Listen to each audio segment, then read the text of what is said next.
Hello दोस्तों, नमस्कार। स्वागत है एक बार फिर से आप सभी का अपने प्रिय चैनल पर। दोस्तों आपको बताते हैं जो अभी की सबसे बड़ी खबर आ रही है, जहां उड़ेगी चीन पाकिस्तान की नींदें। जल्द S-400 मिसाइल को दागने वाली है भारतीय वायुसेना। बताएंगे दोस्तों क्या है सबसे बड़ी खबर, क्यों ऐसा होने जा रहा है दोस्तों। साथ ही साथ आपको बताएंगे जहां राम नवमी में हुई हिंसा पर ज्ञान दे रहा था मुस्लिम देशों का संगठन OIC, अब भारत ने जमकर लगाई लताड़। बताएंगे दोस्तों भारत ने क्या कहा, और साथ ही साथ बताएंगे जहां पाकिस्तान में कभी भी लग सकता है मार्शल लॉ। बताएंगे दोस्तों किसने ये बहुत बड़ी जानकारी दी है। साथ ही साथ दोस्तों जो भी सोना खरीदने वाले लोग उन सबके लिए बहुत बड़ी खुशखबरी की खबर है। कीमतों में गिरावट को लेकर तो हर तरह की जानकारी बताने वाले, तो आराम से बनेगा वीडियो के अंत तक। और अभी खबरों में आगे बढ़ने से पहले हमेशा की तरह अपने भारत देश का जमकर समर्थन करते और मानते कि भारतीय सेना विश्व की नंबर 1 सेना है और मोदी है तो मुमकिन है। तो इस वीडियो का भी कर दीजिए लाइक, चैनल को कर दीजिए सब्सक्राइब, बेल आइकन दबाइए, साथ ही कमेंट बॉक्स में लिख दीजिएगा जय हिंद। जी हाँ, तो चलते हैं पहली और सबसे बड़ी खबर की तरफ, जहां उड़ेगी चीन पाकिस्तान की नींदें। जल्द S-400 मिसाइल को दागने वाली है भारतीय वायुसेना। जी हाँ, भारत बहुत जल्द करने जा रहा है ब्रह्मास्त्र S-400 का परीक्षण। वायुसेना की पूरी है तैयारी, करने के कवच जैसा मजबूत। बता दें भारतीय वायुसेना जल्द ही पहली बार S-400 मिसाइल दागने जा रही है। S-400 लंबी दूरी की वायु रक्षा प्रणाली यानी एयर डिफेंस सिस्टम है। भारत ने इसे रूस से खरीदा है। S-400 एक ऐसा हथियार है जो भारत के लिए हवाई सुरक्षा कवच की तरह काम करता है। बता दें कि भारतीय वायुसेना लंबी दूरी की इस वायु रक्षा प्रणाली के पहले 2 स्क्वाड्रन का संचालन शुरू कर चुकी है।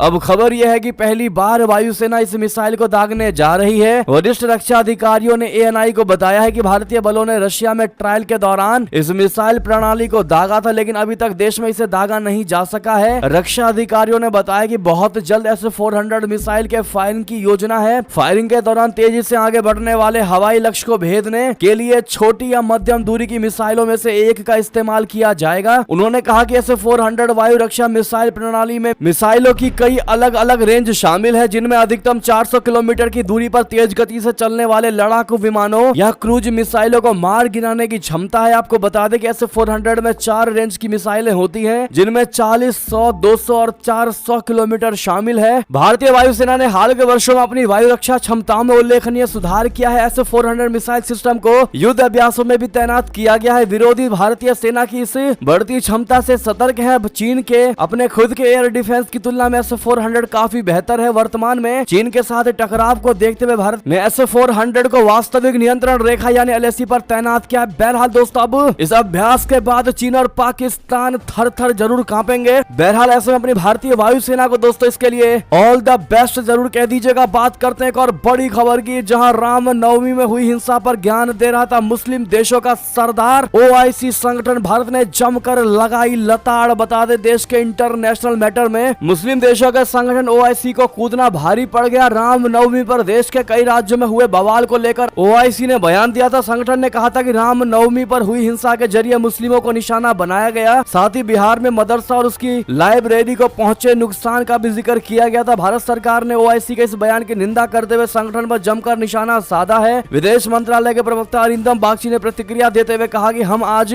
OIC सचिवालय द्वारा भारत के संबंध में जारी किए गए बयान की कड़ी निंदा करते हैं। ये उनकी सांप्रदायिक मानसिकता और भारत विरोधी एजेंडे का एक और उदाहरण है। OIC केवल भारत विरोधी ताकतों द्वारा लगातार हेरफेर किए जाने से अपनी प्रतिष्ठा को नुकसान पहुंचाता है। राम नवमी पर हुई हिंसा को लेकर OIC ने एक बयान में कहा था कि OIC जनरल सेक्रेटेरिएट ने राम नवमी के जुलूसों के दौरान भारत के कई राज्यों में मुस्लिम समुदाय को लक्षित हिंसा और बर्बरता के कृत्यों पर गहरी चिंता जताई है, जिसमें बिहार शरीफ में हिंदू भीड़ द्वारा मदरसा और उसके पुस्तकालय को जलाना भी शामिल है। समूह ने कथित इस्लामोफोबिया की भी निंदा की। बयान में आगे कहा गया है कि OIC जनरल सचिवालय भारतीय अधिकारियों से इस तरह के कृत्यों के लिए उकसाने वालों और अपराधियों के खिलाफ कड़ी कार्रवाई करने की मांग करता है। अब ऐसे में भारत के इंटरनल मैटर में अपना जुबान चलाने वाला OIC को भारत ने जमकर सुनाया दोस्तों, खरी खोटी और लताड़ भी लगाई। अब ऐसे में इस पर आपकी जो भी निजी राय हो दोस्तों कमेंट में लिखकर जरूर बताइएगा। अगर आप भी मानते हैं कि भारत के आंतरिक मामलों में अगर ऐसा हस्तक्षेप करोगे तो भुगते जाओगे, तो दोस्तों राय जरूर दीजिएगा। साथ ही साथ बात करते हैं और बड़ी खबर की, लेकिन वीडियो को शेयर करना मत भूलेगा। व्हाट्सएप फेसबुक पर हमेशा की तरह चलते हैं। बात करते हैं खबर की, जहां पाकिस्तान में लग सकता है मार्शल लॉ। विदेश मंत्री बिलावल भुट्टो ने जताई इसको लेकर बड़ी आशंका। बता दे पाकिस्तान इन दिनों भीषण आर्थिक और राजनीतिक संकट से जूझ रहा है। इस बीच पाकिस्तान के विदेश मंत्री बिलावल भुट्टो जरदारी ने संवैधानिक संकट के चलते देश में मार्शल लॉ या आपातकाल जैसी उपस्थिति होने की बात कही है। हालांकि उन्होंने कहा कि ये तब हो सकता है जब पंजाब और खैबर पख्तूनख्वा में चुनाव से संबंधित इमरान खान की पार्टी पीटीआई की याचिका पर सुनवाई के लिए सुप्रीम कोर्ट अपनी एक बड़ी बेंच का गठन नहीं करती है। इस दौरान उन्होंने चुनाव आयोग के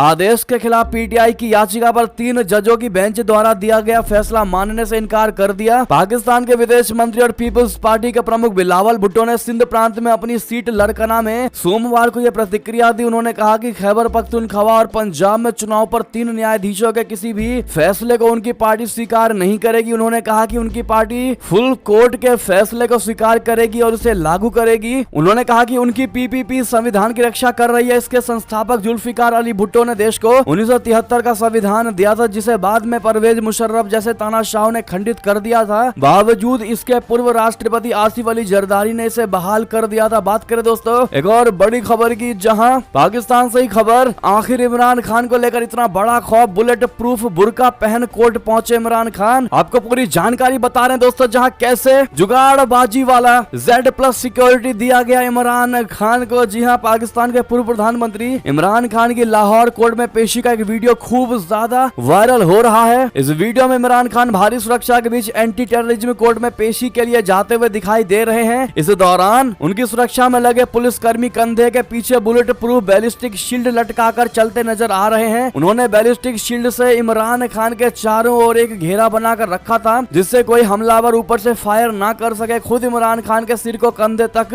लंबे एक गोल बुलेट प्रूफ कैप से ढक दिया गया था। इस कैप में देखने के लिए एक छोटा सा छेद भी बना हुआ था। सोशल मीडिया पर इसे पाकिस्तान का Z+ सिक्योरिटी बताया जा रहा है, जो कि अगर भारत से इस सिक्योरिटी की तुलना की जाए या अन्य देशों से तुलना की जाए दोस्तों, एक तरीके से पाकिस्तान ने जुगाड़बाजी वाला ये Z+ सिक्योरिटी दी थी पाकिस्तान के पूर्व प्रधानमंत्री को। आखिर ये वीडियो कब का है तो आपको बता दें, ये वीडियो कल का है और इस वीडियो को इमरान खान की पार्टी पाकिस्तानी तहरीक इंसाफ ने भी शेयर किया है। इमरान खान कल ही लाहौर में एंटी टेररिज्म कोर्ट में पेश हुए, जहां उनकी जमानत 13 अप्रैल तक के लिए बढ़ा दी गई है। इमरान के व्यक्तिगत हैसियत से अदालत में पेश होने के बाद ATC जज अबेर गुल खान ने कई मामलों में पूर्व प्रधानमंत्री की जमानत अवधि बढ़ाने का आदेश जारी किया। जी हाँ, अब ऐसे में जिस प्रकार से ये फर्जी Z+ सिक्योरिटी इमरान खान को दी जा रही है दोस्तों, जब पाकिस्तान इस प्रकार की Z+ सिक्योरिटी तमीज में नहीं दे सकता तो आखिर वो परमाणु हथियारों को उसने कैसे रखा होगा। अब आप अंदाजा लगा पा रहे होंगे दोस्तों कि परमाणु बम कितना सिक्योर होगा पाकिस्तान में। पाकिस्तान के इसी सुरक्षा कानून से दिखाई पड़ रहा है, महसूस हो रहा है। बहरहाल इस पर आपकी जो भी निजी राय हो बताइएगा जरूर। बात करते हैं एक और बड़ी खबर की, जहां भूटान नरेश की यात्रा का है कूटनीतिक महत्व।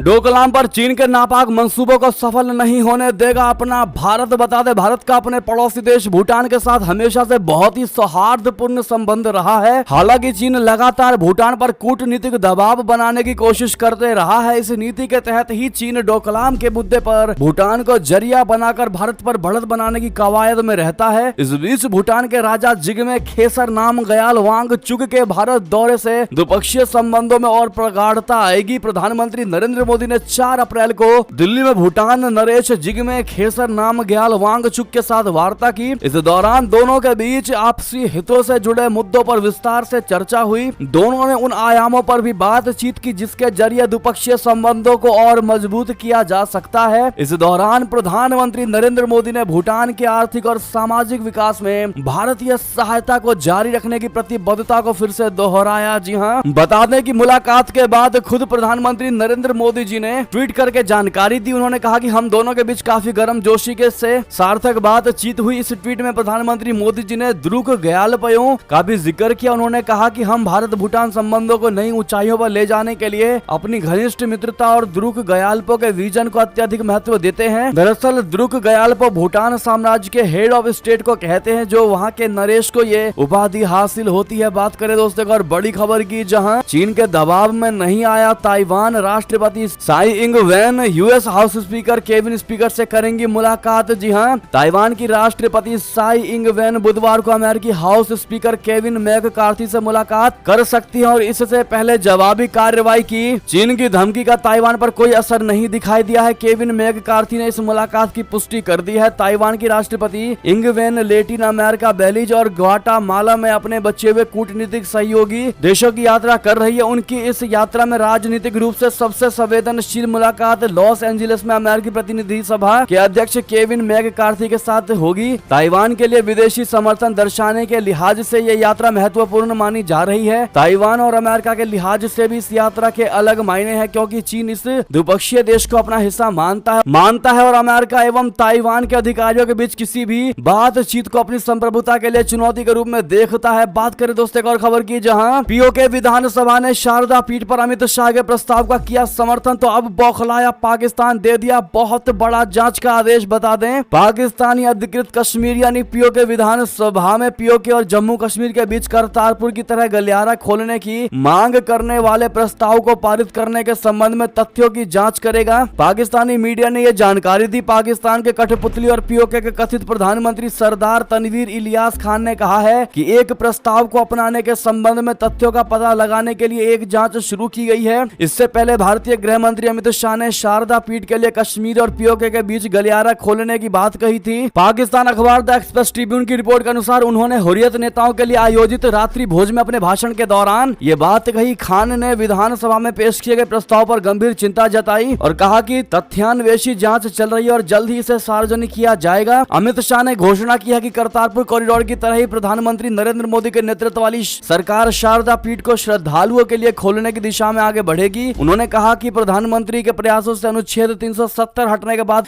कश्मीर में शांति स्थापित हुई है और कश्मीर घाटी व जम्मू कश्मीर एक बार फिर अपनी पुरानी परंपरा की ओर लौट रहे हैं। मंत्री ने यह भी कहा था कि कभी शारदा पीठ को भारतीय उपमहाद्वीप में ज्ञान का केंद्र माना जाता था। देश भर से विद्वान यहाँ शास्त्र और आध्यात्मिक ज्ञान की खोज में आते थे। बात करें एक और बड़ी खबर की, जहां फिनलैंड के नाटो में शामिल होते ही हार गया रशिया। पुतिन ने कैसे लिखी अपने ही शिकस्त की बड़ी कहानी। बता दें, रशिया का पड़ोसी देश फिनलैंड आज नाटो में आधिकारिक रूप से शामिल हो गया और इसे रूसी राष्ट्रपति व्लादिमीर पुतिन के लिए बहुत बड़ा झटका माना जा रहा है। फिनलैंड को नाटो की सदस्यता का आधिकारिक पत्र रशिया के सबसे बड़े दुश्मन अमेरिका ने सौंपा है। नाटो की सदस्यता से संबंधित दस्तावेज अमेरिकी विदेश विभाग के पास रहते हैं। फिनलैंड की सदस्यता के बाद अब नाटो के सदस्य देशों की संख्या 31 तक हो चुकी है। फिनलैंड और रशिया 1340 किलोमीटर लंबी सीमा साझा करते हैं। ऐसे में अब नाटो सेना के रशिया की उत्तरी सीमा के नजदीक पहुंचने का खतरा बढ़ गया है। हालांकि नाटो महासचिव जनरल जेन स्टोल्टेनबर्ग ने कहा कि फिनलैंड की सहमति के बिना नाटो अपने सैनिकों को नहीं भेजेगा। ऐसे में पुतिन की हार ये मानी जा रही है कि फिनलैंड को नाटो की सदस्यता मिल गई। बता दें, पुतिन के विरोधी रहे और रशिया में विपक्ष के पूर्व नेता सरगेई बिजिउकिन ने कहा था कि ये रशिया की हार का प्रतीक है। सीधे तौर पर कहा जाए तो पुतिन एक बहुत बड़ी जंग हार चुके हैं। बिजिउकिन 2019 में पुतिन के डर से रशिया छोड़ देश फरार हो गए थे। कुछ साल पहले तक सभी सैन्य विशेषज्ञ नाटो को शीत युद्ध के अवशेष के तौर पर देखते थे। बहरहाल दोस्तों, फिनलैंड का नाटो में शामिल होना क्या वाकई में पुतिन की हार है? आप लोग क्या मानते हैं? देखते भारत की जनता का इस पर क्या निजी राय है। बात करें एक और बड़ी खबर की, जहां सीमा विवाद के बीच चीन का बयान, कहा भारत एक उभरती शक्ति, मॉस्को दिल्ली के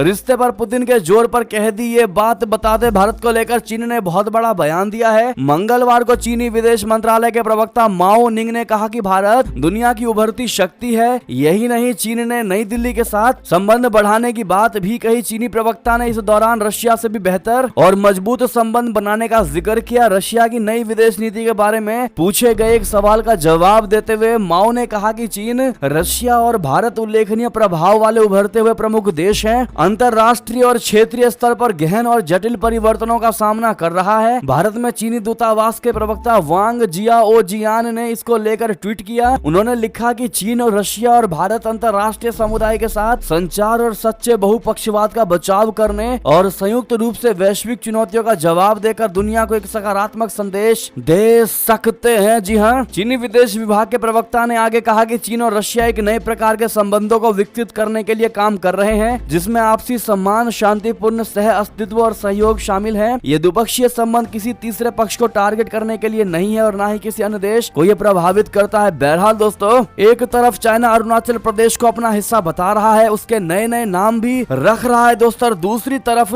भारत को लेकर मीठी मीठी बातें कह रहा है। क्या आपको नहीं लगता कि एक तरीके से ये भारत को फुसलाने की नई चाल है चीन की? अगर चीन जैसा देश भारत की तारीफ करे तो उसमें भी उसके पीछे कोई ना कोई बहुत बड़ा मकसद होता है। बहरहाल आपको क्या लगता है दोस्तों? अपनी राय अवश्य दीजिएगा और वीडियो को लाइक करना मत भूलिएगा। अगर आपने लाइक नहीं किया है तो वीडियो को देखते देखते चलते हैं एक और खबर की तरफ, जहां चीन और पाकिस्तान से निपटने के लिए भारत ने अमेरिका से की ये बड़ी डील। बता दें, भारत अपने दुश्मन देशों से निपटने के लिए अमेरिका से एक बड़ी डील कर रहा है। रिपोर्ट के मुताबिक भारत अमेरिका से 30 करोड़ अमेरिकी डॉलर यानी 2700 करोड़ रुपए का हथियार खरीदेगा। इस हथियार से भारत दुश्मन देशों के युद्ध पोतों और पनडुब्बियों का आसानी से मुकाबला कर सकेगा। ये सभी हथियार इंडियन नेवी के लिए खरीदे जा रहे हैं। रिपोर्ट के मुताबिक भारत इंडियन नेवी के multi role helicopter MH-60 Romeo की क्षमता बढ़ाने के लिए अमेरिका से लगभग 3 अरब रुपए के हथियार खरीद रहा है। MH-60 रोमियो हेलीकॉप्टर फिलहाल भारत का most advanced multi role helicopter है। इसे पिछले साल ही इंडियन नेवी के बेड़े में शामिल किया गया था। इस डील के बाद MH-60 रोमियो हेलीकॉप्टर को हेल फायर मिसाइल से लैस किया जाएगा। बात करें दोस्तों और खबर की, जहां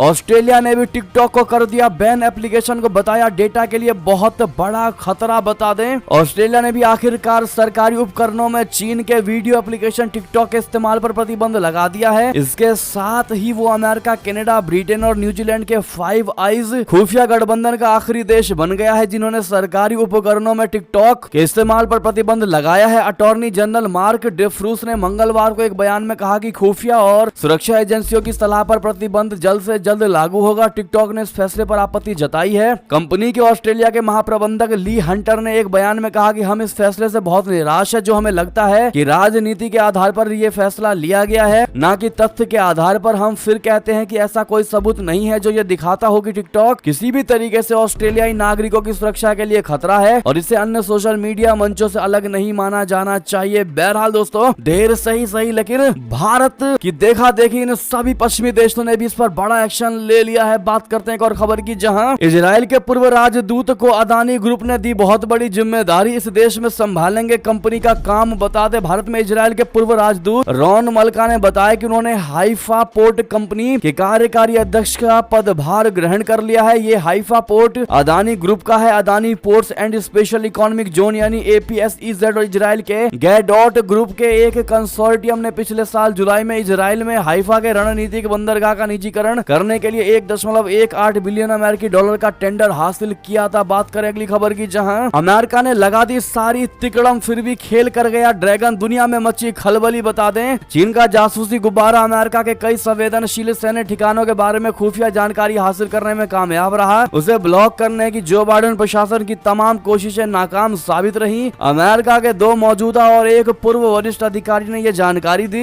इन तीनों अधिकारियों ने कहा कि चीन इस गुब्बारे को कंट्रोल कर रहा था और इसने कई संवेदनशील साइट्स के ऊपर से कई बार उड़ान भरी। ये रियल टाइम में जानकारी जुटाकर चीन भेज रहा था। चीन ने जो खुफिया जानकारी हासिल की वो ज्यादातर इलेक्ट्रॉनिक सिग्नल से थी। इसे वेपन सिस्टम्स या बेस के कर्मचारियों के कम्युनिकेशन से हासिल किया जा सकता है। इसमें तस्वीरों की जरूरत नहीं होती। बात करें अगली खबर की, जहां देश में तेजी से बढ़ रहे कोरोना के मामले। दिल्ली में आंकड़ा 500 के पार। महाराष्ट्र के आंकड़े ने डराया सबको। बता दें देश के कई राज्यों में कोरोना वायरस की रफ्तार तेजी से बढ़ रही है। दिल्ली, महाराष्ट्र में बड़ी संख्या में नए मामले सामने आ रहे हैं। कोरोना के तेजी से बढ़ते मामलों के बाद स्वास्थ्य मंत्रालय ने लोगों से सोशल डिस्टेंसिंग का पालन करने, भीड़ भाड़ वाले इलाकों से बचने, मास्क का इस्तेमाल करने की अपील की है। राजस्थान के मुख्यमंत्री अशोक गहलोत भी मंगलवार यानी 4 अप्रैल को कोरोना संक्रमित हो गए। गहलोत ने ट्वीट करके ये जानकारी दी। सीएम गहलोत ने कहा कि पिछले कुछ दिनों में देश भर में कोविड के मामले बढ़े हैं। मैं खुद भी हल्के लक्षणों के साथ कोविड से संक्रमित हो गया हूं। डॉक्टरों की सलाह के अनुसार अगले कुछ दिन निवास से ही कार्य जारी रखूंगा। आप सब सावधानी बरतें और कोविड प्रोटोकॉल का पालन करें। बात करें दोस्तों और खबर की, जहां बंगाल में दंगे और खराब कानून व्यवस्था पर फूटा बीजेपी का गुस्सा। अमित शाह ने सीएम ममता बनर्जी से मांगी रिपोर्ट। बता दें पश्चिम बंगाल में लगातार हो रहे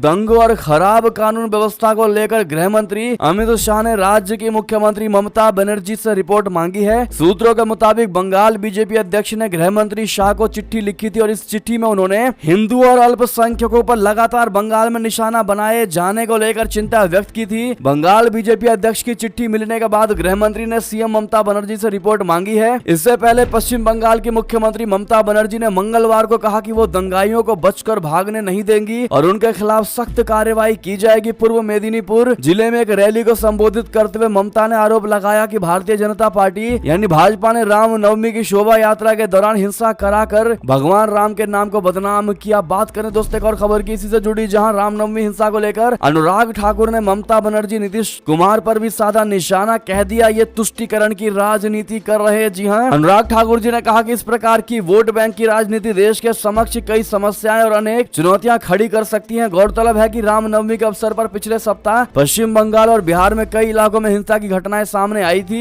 अनुराग ठाकुर ने कहा कि आज के समय में ये बहुत प्रासंगिक विषय है। विश्व के एक हिस्सा में काफी समय से युद्ध जारी है। जब मैं भारत की स्थिति देखता हूँ तो यहाँ शांति का माहौल है, लेकिन रामनवमी की शोभा यात्रा शांतिपूर्ण ढंग से नहीं निकालने दी जा रही। साथ ही साथ दोस्तों बात करते हैं अगली बड़ी खबर की, जहाँ सोना खरीदने वालों के लिए बड़ी खुशखबरी की खबर। कीमतों में आई जोरदार गिरावट। बता दें सोना खरीदने वालों के लिए अच्छी खबर है। कल गोल्ड की कीमतों में बड़ी गिरावट देखने को मिल रही। दिल्ली सर्राफा बाजार में सोना सस्ता हो गया है। कल गोल्ड का भाव 59,000 के लेवल पर क्लोज हुआ और इसके अलावा चांदी की कीमतों में भी बड़ा बदलाव देखने को मिला। HDFC सिक्योरिटीज ने गोल्ड के भाव की भी जानकारी दी। इसके अलावा ग्लोबल मार्केट में सोने के भाव में तेजी देखने को मिल रही है। यहाँ पर सोना मजबूती के साथ $1982 प्रति औंस हो गया है, तो वहीं चांदी भी बढ़त के साथ $24.04 प्रति औंस पर पहुंच गई है। बहरहाल अगर आप वाकई में सोना खरीद रहे हैं दोस्तों, तो हॉलमार्क देखकर ही खरीदारी करें, ये हमारी तरफ से राय थी। बहरहाल ये थी दोस्तों अब तक की सारी बड़ी खबरें। आपको हमारी खबर कैसी लगी? आशा करता हूँ बहुत अच्छी लगी होगी। अगर थोड़ी भी अच्छी लगी है तो इस वीडियो का भी अपने भाई बंधुओं में व्हाट्सएप, फेसबुक, ट्विटर के जरिए पूरे भारत में शेयर करना बिल्कुल मत भूलिएगा। और अभी कर दीजिए इस वीडियो को लाइक, चैनल को कर दीजिए सब्सक्राइब, बेल आइकन दबाइए, साथ ही कमेंट बॉक्स में लिख दीजिएगा जय हिंद जय भारत। तो मिलते हैं आप अगली बड़ी खबर में, तब तक अपना ख्याल रखिएगा। आप सभी का बहुत बहुत धन्यवाद साथ देने के लिए, साथ बने रहने के लिए। जय हिंद जय भारत।